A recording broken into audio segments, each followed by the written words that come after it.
Culture Club, brought to you by Hanum, the freshest bottled water made in Guam.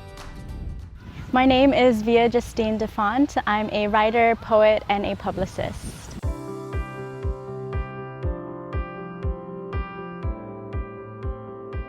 Sure. So I like to credit my writing journey to my parents. When I was adopted at 3, I only knew Tagalog. I didn't know any English. And so in an effort to get me to speak more, my dad would just say, just talk to me, even though he knew I didn't quite understand. But one day he said the phrase, "No way, Jose."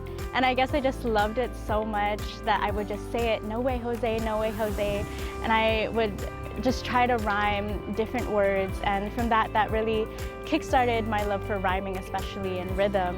And then my mom, for her part, she was an English teacher, and when you're a child of an English teacher, you're often staying back at school after hours.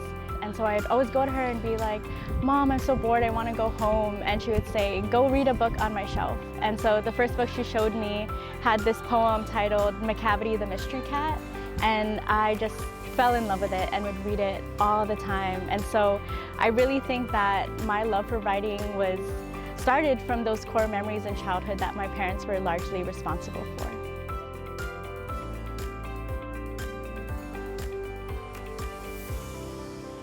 So my first publication was actually with a journal titled Dead Peasants, and it was their second issue, I believe. And that was a very nerve-wracking experience for me because prior to that, I had never submitted any of my creative works. So I was fortunate enough to have 2 pieces published into that journal. The first one was a piece about how growing up I had all this imagination and the world was filled with magic. I had woken to a world where nothing real could be magical, and I have spent every moment since trying to fall back asleep. The second piece that I published in there was a piece growing up about my own insecurities as a child and how they kind of formed who I was today, and how that childhood trauma still is carried with me, but I've been able to pack it in a way that makes the burden lighter.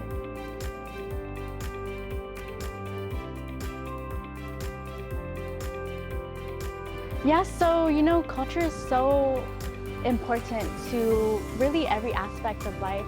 I think it keeps us grounded, and it's a way that we understand the world, the way that we communicate with others and sustain our communities. So in everything that I do, I always try to acknowledge the culture that I'm in, the languages being used, the peoples in it, and somehow work to serve them and include them in the work so that they're also engaging as I'm engaging with them. For my poetry specifically, or for my writing, it hasn't always been apparent growing up, just because when I was younger, it wasn't so much about me crafting an identity with my culture, it was more so me trying to fit in with everyone. But as I've gotten older and recognized the nuances between all the cultures on island and really anywhere you're at, you start to want to individuate yourself. And the way that you do that is connecting back to your roots, talking to your grandmother, your mom, learning your family stories, and then seeing a way that that's helped build who you are today.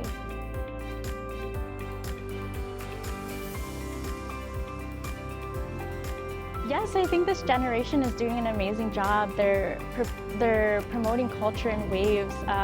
I think Indigenous peoples especially have a very beautiful way of integrating the arts into everyday practices. And I see that a lot in the art scene. There's larger pushes for open mic events and spoken word poetry. There's writing workshops incorporating the culture and the environment we live in. But I also think that while they're doing great, that the responsibility of preserving a culture doesn't just fall on one generation. It's really a community effort, and I think we have that. It's just a matter of pushing through and keep going on. My name is Via De Fant, and I'm proud to be part of KUAM's Culture Club. Culture Club, brought to you by Hanum, the freshest bottled water made in Guam.